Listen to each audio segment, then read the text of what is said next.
Hey everyone, welcome back to my channel. My name is Marla. I am a registered holistic nutritionist and homeopathic practitioner, and today I want to talk about the adrenals, some of my favorite herbs and remedies for adrenal support.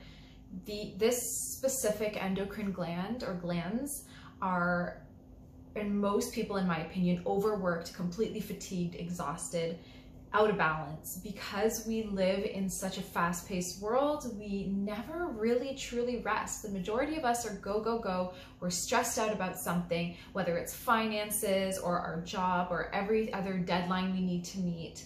And our adrenals become very, very exhausted. And people don't realize there's a strong connection between our adrenal function, our immune system, our energy levels, and so much more. So I want to just do a really quick rundown in this video on some of the things that the adrenals do for us and how they're connected to other parts of the body, and then go into some of my favorite remedies for them. So first of all, essentially the adrenals should be releasing a lot of hormones, specifically around the time when we are stressed out. So you guys are probably familiar with the fight or flight response. You have some kind of stressor, it stresses you out, your adrenals start pumping out adrenaline, inflammation tends to go up a little bit, cortisol rises, but these things should all kind of quickly resolve themselves once the stressor is gone or the threat is gone and we are no longer in that fight or flight mode. Most of us today in our modern world are perpetually in fight or flight because of, you know, how stressed everybody is and all that, all the inflammation we have and everything else, our poor sleep habits, poor nutrition, etc. And so our adrenals never get to calm down. They're kind of always just working and producing all the cortisol and all the stress hormones and everything without actually having that chance to calm down and relax. And so we burn out. We get adrenal fatigue, where all of a sudden we are feeling just constantly exhausted, our mood is off, we have elevated cortisol and inflammation, we have cortisol sensitivity, our receptors are super sensitive to cortisol because of the high constant release, and we end up getting a lot of other effects. I want to read you something really quick from one of my textbooks, specifically on the net effect of chronic stress. So there's a loss in lean body mass with a resultant drop in the basal metabolic rate. So from chronic stress, we lose our ability to burn calories or energy as quickly. We also lose that lean body mass or that muscle. There's a change in body shape and composition and a tendency toward diabetes and cardiovascular disease because cells become insensitive to the high amounts of insulin being produced. And because the high glucose creates lots of free radicals that damage the blood vessels.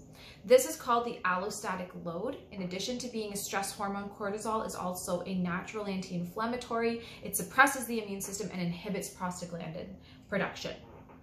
So that is really important to know. A lot of times people confuse what cortisol is doing. So when we are chronically stressed and we get a surge of cortisol release, this helps us with a quick anti-inflammatory reaction. So maybe, you know, you cut your leg or you're sick and you need that quick cortisol reaction or response, that's great. But when we're chronically stressed out and our adrenals are chronically pumping up cortisol, it has the opposite effect. It causes us to have a slower metabolic system, we lose muscle mass, we become more insulin resistant, we have so many things, and we end up becoming chronically inflamed. So we end up with the opposite effect of cortisol happening in the body. So just to kind of summarize here, little bouts of stress are fine, our body handles it. It's the chronic, the constant, the never-ending year after year burden on the body that becomes a health concern. Makes us more susceptible to diabetes, to insulin, because of insulin resistance, to obesity, and so many other health issues and chronic inflammatory conditions, including autoimmune disease. So adrenals have a big function, obviously, in our energy, in how we're feeling, and in our inflammation levels. But something else that our adrenals play a big role in is our immune system.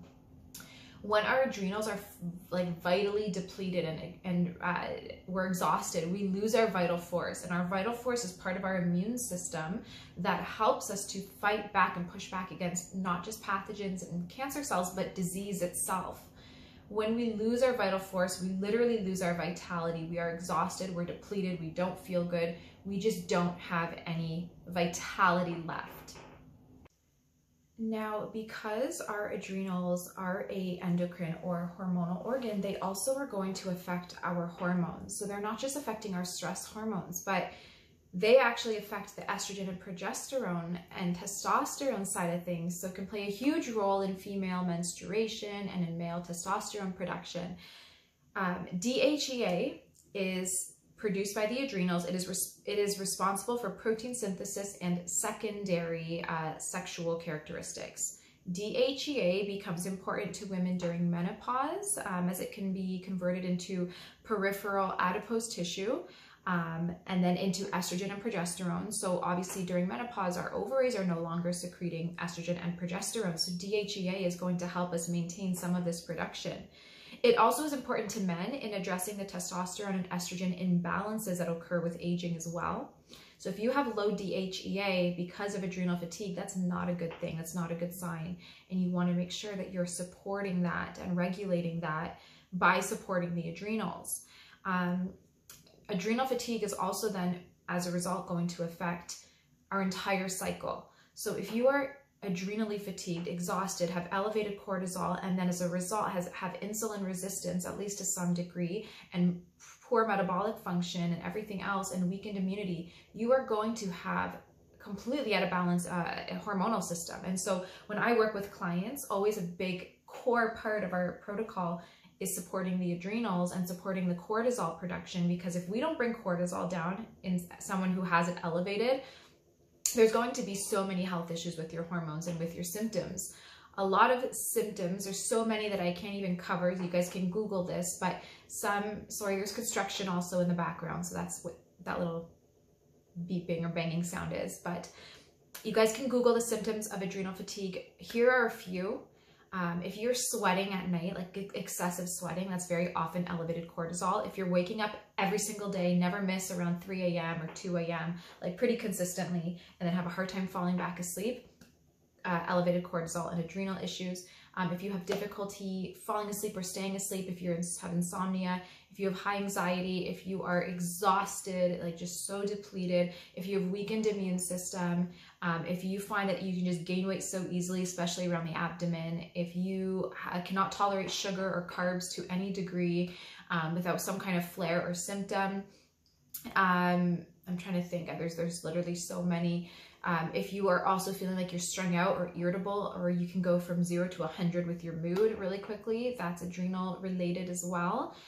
If you find that you have dizziness or vertigo, if you stand up and you feel like the room is spinning, that's related to the adrenals, as it does impact our circulation and our blood pressure, and so much more, guys. There's so many, I can't even think of them off the top of my head, but adrenals are really at the center of so much. And it's why I wanted to make this video today, because it's definitely an endocrine glands. I keep saying gland, there's 2 of them. So endocrine glands that are overlooked, but really important. One final thing, I have a lot of clients who complain about back pain just above the kidneys, so like the lower back area. They complain of back pain whenever they're stressed out. This is not the kidneys, guys. Their doctors often will say, oh, you might have a kidney stone or something. It's not usually the case. It's actually the adrenals, which sit right above the kidneys, that are overworking, and that can be causing some of the discomfort in the back. So just side note, little clinical gem for you there. All right, so what can we do for our adrenals day to day to just support them? If you have extreme adrenal fatigue and you really need a lot of support, I recommend a full protocol. Work with a practitioner to really bring your adrenals back to life. But at the end of the day, if you're looking for just some support right now, always check with your doctor before supplementing. But here's what I would be recommending. I would absolutely recommend, there's a supplement called Cortisol Calm from Pure Encapsulations. I'm recommending this supplement that I'll link down below, just purely because it has everything that you need in it to lower your cortisol levels. And I love having my clients take it before bed so that they can have a great sleep. It helps them sleep really good, especially if you are that person that wakes up at the same time every night, or if you have insomnia. But aside from that, astragalus is a fantastic herb to support your adrenals, and at the same time, it's going to support your Th2 immunity. It's going to bring it down. So if you have immune imbalance, it can be really beneficial. A couple other things I highly recommend for the adrenals, especially for female, but men as well, is a B complex. B vitamins are used up by the adrenals, and they also are precursors to so many different hormones and pathways and processes in the body, including methylation. So I recommend a good quality B complex that has folate, not folic acid.